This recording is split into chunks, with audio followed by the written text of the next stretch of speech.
శ్రీ మహాగణాధిపతయే నమః. ఈరోజు మనం మేషాది మీనరాశి వరకు, అంటే మేషాది 12 రాశుల్లో, మేషం నుంచి మేషం మొదలుకొని మీనరాశి వరకు ఉన్నటువంటి 12 రాశుల్లో ఏ రాశి వారు ఎవరిని వివాహం చేసుకోవాలి, ఏ రాశి వారు ఎవరిని వివాహం చేసుకోకూడదు, ఎందుకు చేసుకోకూడదు, ఒకవేళ సరిపడిన రాశుల వారిని మన జీవితంలోకి కనుక ఆహ్వానిస్తే ఎటువంటి దుష్ప్రభావాలు వస్తాయి, ఒకవేళ అటువంటి దుష్ప్రభావాలు వస్తే ఎటువంటి పరిహారాలు పాటించాలి, ఎందుకు వస్తాయి, ఇటువంటి అనేక అంశాల గురించి తెలుసుకోవడానికి ప్రయత్నం చేద్దాం. దీంట్లో భాగంగా ఇప్పుడు మీనరాశి వారు ఏ రాశుల వారిని వివాహం చేసుకోవాలి, ఎవరిని వివాహం చేసుకోకూడదు అనేటువంటి అంశాల గురించి తెలుసుకోవడానికి ప్రయత్నం చేద్దాం. మీనరాశి అంటే మనకు తెలుసు, పూర్వభద్ర నక్షత్రం 4వ పాదం, ఉత్తరభద్ర నక్షత్రం 1, 2, 3, 4 పాదాలు, రేవతి నక్షత్రం 1, 2, 3, 4 నక్షత్ర పాదాల్లో జన్మించిన వాళ్ళందరినీ కూడా మీనరాశి జాతకుల కింద పరిగణిస్తాం. కాలపురుషుడి యొక్క చక్రంలో మేషం మొదటిది, మీనం చివరిది. మీనరాశి అనేటువంటిది ఆధ్యాత్మికతకి దగ్గరగా ఉంటుంది, దైవ బలానికి దగ్గరగా ఉంటుంది, దైవానికి దగ్గరగా ఉంటుంది, ఆధ్యాత్మిక పురోభివృద్ధి ఉన్నటువంటి రాశి. అలాగే కొంత వేదాంత ధోరణి కలిగి ఉంటుంది. ఎవరు ఎంత అపకారం చేసినా కూడా ఎవరు పాపాన ఆడైపోతారు అనేటువంటి మనస్తత్వాన్ని కలిగి ఉంటుంది. ఇటువంటి సున్నితమైనటువంటి ఒక మంచి రాశి మీనరాశి. ఈ మీనరాశి వాళ్ళు జీవిత భాగస్వామిని ఎన్నుకునేటప్పుడు చాలా జాగ్రత్తగా 1కి 2 సార్లు, ఇంకా చెప్పాలంటే 1కి 10 సార్లు ఆలోచించి జీవిత భాగస్వామిని ఎన్నుకోవాల్సిన పరిస్థితి ఉంటుంది. కారణం ఏంటంటే ఎక్కువ భాగం వాళ్ళ యొక్క వ్యక్తిగత జన్మ జాతకాల్లో కొద్దిపాటి సప్తమ స్థానంలో ఇబ్బందులు ఉన్నప్పుడు జీవిత భాగస్వామి ఖచ్చితంగా రాంగ్ సెలక్షనే జరిగే అవకాశం ఉంటుంది.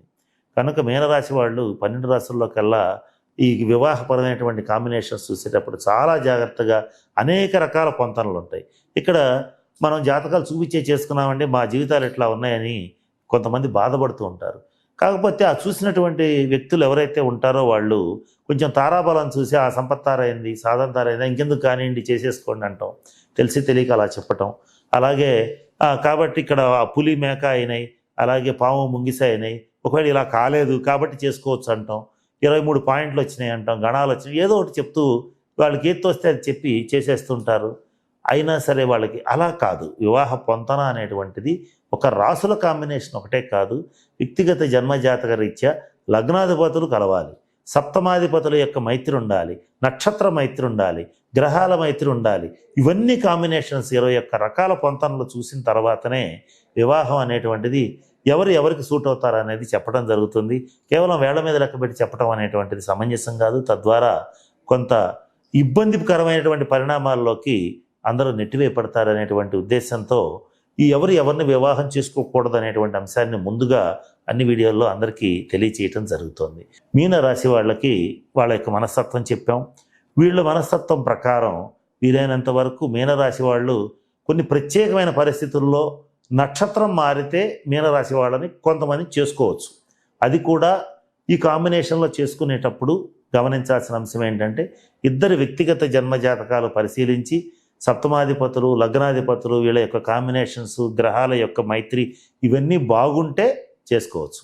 ఏదేమైనప్పటికీ కూడా అసలు ఒకే రాశి చేసుకోకుండా ఉండటం మంచిదని చెప్తాం. కారణం ఏంటంటే ఇప్పుడు గమనిస్తే మనం మీనరాశి వాళ్ళు ఇద్దరికీ కూడా ఒకేసారి ఏలినాటి శని జరుగుతుంది, జన్మశని జరుగుతుంది. ఏలినాటి శని, అష్టమ శని, అర్ధాష్టమ శని ఇవి జరిగేటువంటి అంశం ఏంటంటే వృత్తి ఉద్యోగ వ్యాపారాల్లో ముందుకెళ్తే వెళ్తారేమో కానీ భార్యాభర్తల మధ్య అన్యోన్యత లోపిస్తుంది, కుటుంబ కలహాలు పెరుగుతాయి, కుటుంబంలో ఇబ్బందులు పెరుగుతాయి, భేదాభిప్రాయాలు పెరుగుతాయి, మాటలు పెరుగుతాయి, గొడవలు పెరుగుతాయి. ఇవన్నీ కూడా ఇబ్బంది పెడుతూ ఉంటాయి. ముఖ్యంగా మీనరాశి వాళ్ళకి ఈ రోజున అంటే ఈ సంవత్సరం ఎక్కువగా చాలామంది ఇళ్ళు కట్టడం, ఇళ్ళు కొనడం, తద్వారా అప్పుల పాలవటం, అలాగే ఆర్థికంగా కుంగిపోవటం, భార్యాభర్తల మధ్య తీవ్రమైన భేదాభిప్రాయాలు రావటం, ఆరోగ్య విషయంలో ఇబ్బందులు రావటం, ఇటువంటివి అనేక సంఘటనలు జరగబోతున్నాయి. ఈ జరిగేటువంటి క్రమంలో ఇద్దరు మీనరాశి వాళ్ళైతే ఇద్దరు ఇబ్బంది పడతారు. అవతల వాళ్ళ యొక్క అంటే జీవిత భాగస్వామి యొక్క జాతకం కూడా సపోర్ట్ చేయకపోతే ఇబ్బందులు చాలా తీవ్రంగా ఉండే పరిస్థితి ఉంటుంది. ఈ విషయాన్ని గమనిస్తాం కనుకనే ఒకే రాశి వాళ్ళు వీలైనంత వరకు వివాహం చేసుకోకూడదని చెప్తాం. ఇక మీనరాశి వాళ్ళు మేషరాశి వాళ్ళని వివాహం చేసుకోకూడదు. దీన్ని ద్విద్వాదశ స్థితి అంటారు, అంటే 2-12 స్థితి అంటారు. మీనరాశి నుంచి మేషరాశి 2, మేషరాశి నుంచి మీనరాశి 12. ఈ 2-12 స్థితిలో వివాహం చేసుకోకూడదు. చేసుకుంటే ఆర్థికంగా ఇబ్బందులు పడతారు. ఇద్దరిలో ఒకళ్ళ ఆరోగ్యమే బాగుంటుంది, ఒకళ్ళ ఆరోగ్యం బాగోదు. ఎక్కువగా మీనరాశి వాళ్ళే ఇబ్బంది పడే పరిస్థితి ఉంటుంది. అది స్త్రీలైనా పురుషులైనా ఖచ్చితంగా మీనరాశి వాళ్ళే ఆర్థికంగా ఇబ్బంది పడతారు, ఆరోగ్యపరంగా ఇబ్బంది పడతారు, మానసికంగా ఇబ్బంది పడతారు, తీవ్రమైనటువంటి ఒత్తిడికి గురవుతారు. అనేక రకాలైనటువంటి సమస్యలు మీనరాశి వాళ్ళకి వచ్చి తీరతాయి. ఇది మేషరాశి వాళ్ళని చేసుకున్నప్పుడు మీనరాశి వాళ్ళ యొక్క పరిస్థితి. ఇక ఈ మీనరాశి వాళ్ళు పొరపాటున కూడా సింహరాశి వాళ్ళని చేసుకోకూడదు. అసలు ఈ కాంబినేషన్ కుదరదు. పొరపాటున కూడా మీనరాశి వాళ్ళు సింహరాశి వాళ్ళని చేసుకోవాలనుకోరు, సింహరాశి వాళ్ళు మీనరాశి వాళ్ళని చేసుకోవాలనుకోరు. చాలా దృఢమైన సంకల్పం, దూకుడు స్వభావం, ఏదనుకున్నా సరే చేసి తీరేటువంటి ఆత్మవిశ్వాసం, అలాగే ఏదైనా సాధించి తీరాలి, ఎవరైనా సరే నా మాట వినాలి, ఆత్మవిశ్వాసం, ఆత్మాభిమానం, కొన్ని సందర్భాల్లో ఆత్మాభిమానం అనుకునేటువంటి కొంత అహంకారపూరితమైనటువంటి ధోరణి, ఏదైనా ఎదుటి వాళ్ళు తప్పు చేస్తే తీవ్రంగా నిందించేటువంటి, మందలించేటువంటి స్వభావం ఉన్నటువంటి సింహరాశి వాళ్ళని మీనరాశి వాళ్ళు కనుక చేసుకుంటే తప్పనిసరిగా తీవ్రమైన డిప్రెషన్కి గురవుతారు. ఈ కాంబినేషన్లో పొరపాటున మీనరాశి వాళ్ళకి బుధుడు గనక సరైన స్థితిలో లేకపోయినా, నీచ స్థితిలో ఉన్న, దుస్థానాల్లో ఉన్న, కొంత ఆత్మహత్య చేసుకోవాలి అనేటువంటి తలంపులు పెరగటం, కొద్దిమంది మరీ వ్యక్తిగత జన్మజాతకాలు మరీ ఇబ్బందికరంగా ఉంటే ఆత్మహత్యలు చేసుకోవడం కూడా జరుగుతుంది. ఈ కాంబినేషన్స్లో వివాహ బంధం నిలబడదు. ఇక్కడ కోర్టులకు వెళ్ళేటువంటి ఒక 100 జంటలను తీసుకుంటే విడాకుల కోసం దాదాపుగా 99 జంటలు ఈ కాంబినేషన్ అయ్యే అవకాశం ఉంటుంది. అంటే మీనరాశి సింహరాశి అయి ఉంటుంది. కనుక వీళ్ళు పొరపాటున కూడా వివాహం చేసుకోకూడదు. మీనరాశి వారు కన్యా రాశి వాళ్ళని కూడా చేసుకోకూడదు. ఇది సమసప్తక స్థితి అవుతుంది. కొన్ని ప్రత్యేకమైన పరిస్థితుల్లో, అంటే వ్యక్తిగత జన్మ జాతకాలు కలిస్తే, అలాగే లగ్నాధిపతులు, సప్తమాధిపతులు, వీళ్ళ యొక్క గ్రహమైత్రి ఇవన్నీ కలిస్తే కొన్ని సందర్భాల్లో మాత్రం చేయొచ్చు. వీలైనంత వరకు సమసప్తక కూడా వద్దనే చెప్తాం. కానీ జాతకాలు కలిస్తే మీనరాశి వాళ్ళు కన్యారాశి వాళ్ళని చేసుకోవచ్చు. ఈ కాంబినేషన్లో ఒకటే చిన్న సమస్య వస్తుంది. ఇద్దరిలో ఒకళ్ళకి ఆరోగ్యం కానీ ఆర్థిక పరంగా అప్పులు అవడం కానీ జరుగుతుంది. అది కూడా ఎక్కువగా ఈ మీనరాశి వాళ్ళకి ఆరోగ్యం చెడుతుంది, కన్యారాశి వాళ్ళకి ఆర్థికంగా చెడిపోతారు, అప్పులు పాలవుతారు. కాబట్టి ఈ కాంబినేషన్ అనేది కొంచెం ఇబ్బందికరం. వ్యక్తిగత జన్మజాతకం కలిస్తే చేయొచ్చు.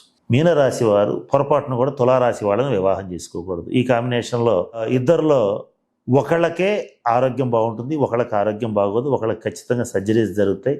తులారాశి వాళ్ళు ఆర్థికంగా ఇబ్బంది పడతారు, అప్పులు చేస్తారు. వాళ్ళు చేసేటువంటి పరిస్థితుల రీత్యా వీళ్ళు చేసే తప్పులన్నిటికీ కూడా మీనరాశి వాళ్ళనే ఇబ్బంది పెడతారు. తులారాశి వాళ్ళు సాధారణంగా చాలా పెద్ద పెద్ద పనుల్ని చాలా ఆర్భాటంగా ప్రారంభించి ఎంతో అద్భుతంగా ముందుకు తీసుకెళ్ళిపోయి అసలు ఇక లాభం లేదు, ఇక ఈ తులారాశి ఈ జాతకుడు ఎవరైతే ఉన్నాడో ఇతను ఇక ఈ రేపు రాబోయే ప్రపంచాన్ని శాసించబోతున్నాడు అనుకునేటువంటి టైంలో ఆ పని వదిలేసి బయటకు వచ్చేసి లాభాలు వచ్చే వాళ్ళకి బయటకు వచ్చేస్తారు. బయటకు వచ్చేసి దాన్ని వదిలేసే పరిస్థితులు వస్తే వదిలేస్తారు. వచ్చిన తర్వాత వీళ్ళు ఏం చేస్తారంటే కుటుంబంలో మీనరాశి జీవిత భాగస్వామి అంటే నీకు అన్నిటికీ కారణం నువ్వే అని చెప్పి ఆమెను నిందించడం లేదా అతన్ని నిందించడం చేసి కొంత తీవ్రమైన మానసిక క్షోభకి గురి చేసేటువంటి పరిస్థితి ఉంటుంది. తద్వారా మీనరాశి వాళ్ళు తీవ్రమైనటువంటి డిప్రెషన్లోకి వెళ్ళే అవకాశం ఉంటుంది. కనుక ఈ కాంబినేషన్ పొరపాటును కూడా పనికిరాదు. ఇక చివరిగా మీనరాశి వారు కుంభరాశి వారిని కూడా వివాహం చేసుకోకూడదు. ఇది కూడా ద్విద్వాదశ స్థితే. ఈ ద్విద్వాదశ స్థితిలో కుంభరాశి వాళ్ళు మీనరాశి వాళ్ళని తీవ్రంగా తప్పులు ఎంచటం, వాళ్ళ మీద ఏదో ఒకటి నేరారోపణలు చేయటం చేస్తూ ఉంటారు. కుంభరాశి వాళ్ళు వాళ్ళ జీవితంలో ఉన్నటువంటి ఒడిదుడుకులు అప్ అండ్ డౌన్స్కి మీనరాశి వాళ్లే కారణం అనేటువంటి విషయాన్ని అందరికీ పిలిచి మరీ చెప్తూ ఉంటారు. తద్వారా కొంత మానసికమైనటువంటి ఆందోళన కలుగుతుంది. ఏదేమైనా ఈ కాంబినేషన్లో కూడా మీనరాశి వాళ్ళే ఎక్కువగా సఫర్ అవుతూ ఉంటారు కనుక కొంచెం జాగ్రత్తగా ఉండాలి. వీలైనంత వరకు ఇక్కడ మీనరాశి స్త్రీని కుంభరాశి పురుషుడు చేసుకుంటే కొంచెం నయం, అది పూర్తిగా కాదు. వీలైనంత వరకు చేసుకోకుండా ఉండటం మంచిది. పొరపాటున మీనరాశి పురుషుడిని కుంభరాశి స్త్రీ చేసుకుంటే ఆర్థికంగా ఏమాత్రం బాగుపడరు, ఆరోగ్యపరంగా ఖచ్చితంగా దెబ్బతినే అవకాశాలు ఉంటాయి. ఇక్కడ ఇంకొక కారణం కూడా ఏంటంటే వీళ్ళ కాంబినేషన్లో కూడా ఈ సంవత్సరం ఇద్దరికీ ఏలినాటి శని, జన్మశని మీనరాశికి, అలాగే శని యొక్క చివరి దశ అంటే 2వ స్థానంలో ఉండేటువంటి దశ కుంభరాశి వాళ్ళకి ఉంటుంది కనుక భేదాభిప్రాయాలు తీవ్రంగా వచ్చే అవకాశం ఉంటుంది కనుక ఈ కాంబినేషన్ కూడా పనికిరాదు. ఫైనల్గా మనం గమనిస్తే మీనరాశి వాళ్ళు ఎటువంటి పరిస్థితుల్లోనూ చేసుకోకూడని వాళ్ళు ఎవరయ్యా అని అంటే మీనరాశిని చేసుకోకూడదు, సింహరాశిని చేసుకోకూడదు, ఇక తులారాశిని చేసుకోకూడదు, కుంభరాశిని చేసుకోకూడదు. ఈ రాశుల వాళ్ళని వీలైనంత వరకు వివాహం చేసుకోకూడదు. ఏ రాశుల ప్రకారమే కాకుండా వ్యక్తిగత జన్మజాతకాలను కూడా పరిశీలించాలి. 21 రకాల కాంబినేషన్ చూసిన తర్వాతే వివాహాన్ని ఎస్ అని చెప్పడం చెయ్యాలి. అలా కాకుండా వేళ్ల మీద లెక్కబెట్టి చెప్తే ఇబ్బందులు వచ్చి తీరతాయని చెప్పడంలో సందేహం లేదు. కనుక మీనరాశి వాళ్ళు నేను చెప్పినటువంటి అన్ని అంశాలని దృష్టిలో పెట్టుకుని మీ జాతకానికి సూటి అయ్యేటువంటి జీవిత భాగస్వామిని పొందాలని మనస్ఫూర్తిగా ఆకాంక్షిస్తూ పరమేశ్వరుని ప్రార్థిస్తూ సెలవు తీసుకుంటున్నాను. స్వస్తి.